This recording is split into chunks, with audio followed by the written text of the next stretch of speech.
At the outset, may I do congratulate Reverend Father Saju Chakalekal, the beloved provincial, and other members of Preshida Province, Coimbatore, for organizing the birth centenary celebration of Reverend Father Dunstan, a genuine model who inspires and challenges CMI family for an authentic religious life. Generations to come will scarce believe that such a one as this ever in flesh and blood walked upon this earth. These were the famous words of Albert Einstein on Mahatma Gandhi, the father of nation. When I reflect upon Reverend Father Dunstan, the same sentence comes to my mind, the sense of great respect and admiration. Holiness is the most attractive face of the church, says Pope Francis in Gaudete et Exsultate, number 9. The Lord wants us to be saints and not to settle for a bland and mediocre existence, says Pope Francis. Even years before Pope Francis uttered this great revelation, Reverend Father Dunstan realized it and practiced it by walking before the Lord blameless and waking up the CMI community for a life in fullness and holiness. He was so keen to be a saint, and he joined CMI family with just one intention in mind, to be a saint.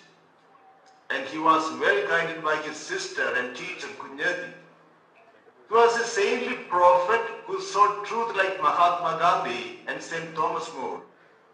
He was bold enough to stand firm in his conviction, truth and simplicity of life.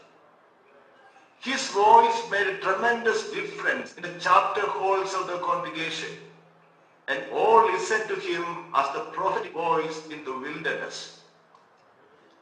Reverend Father Dunstan was our prior in St. Pius X Minor Seminary, Varandarapalli, where he taught us Christian doctrine.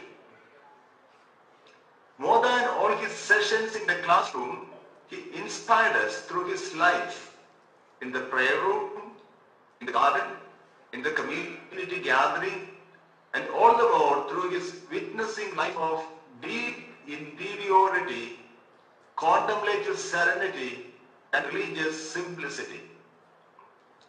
Being a true Carmelite, he could say, along with St. Teresa of Avila, God alone suffices. Nothing disturbed him, nothing frightened him. He realized all things are passing, God never changes. For those who live in eternity, time doesn't matter. Being a person totally immersed in God, Reverend Father Dunstan was indeed mad after God, and it made him forget ordinary events of the day. At times, during the time of the class, we used to find him in the garden or in the chapel or in some engagement with people. Later, he will rush to the class with humility, at the same time with a smile on his face. We just loved him, the sattvic sannyasi, could treasure higher things in life, but we, the ordinary human beings, were so worried about the material and mundane things of life. Modern man listens more willingly to witnesses than to teachers, and if he does listen to teachers, it is because they are witnesses. St. Paul VI wrote in his apostolic exhortation, Evangelii Nuntiandi. While we were in the novitiate at Ambarakkad in 1981, Reverend Father Dunstan was our novitiate team member. He was in a textbook for religious life, and he was the mirror to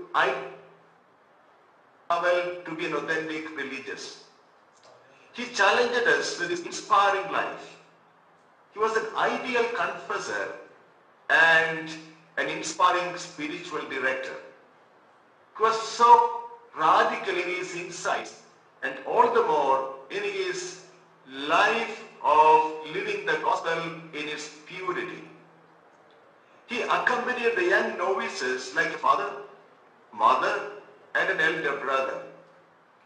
Despite his age difference, he had no difficulty to connect with us in our own ways. He was available 24/7 for us, and without any formality, we could be with him. And he wanted every sannyasi to be genuinely truthful and to be a messenger of truth. He taught us, the novices, to love Blessed Sacrament, love Word of God, and love the Holy Cross, for being ever faithful and truthful in our religious and priestly life. His austere life and bare minimum facilities in the room are always a question mark while we aspire for comforts and better facilities in life. Dear Reverend Father Dunstan remains as a challenge and a model to be emulated to live the spirit of authentic CMI way of life. Youngsters need to be challenged, not merely by revolutionary ideas and ideals, but by authentic role models like that. May the Lord raise him to the altar so that he will ever remain as an icon of holiness for the religious to follow Christ radically and prophetically. Thank you.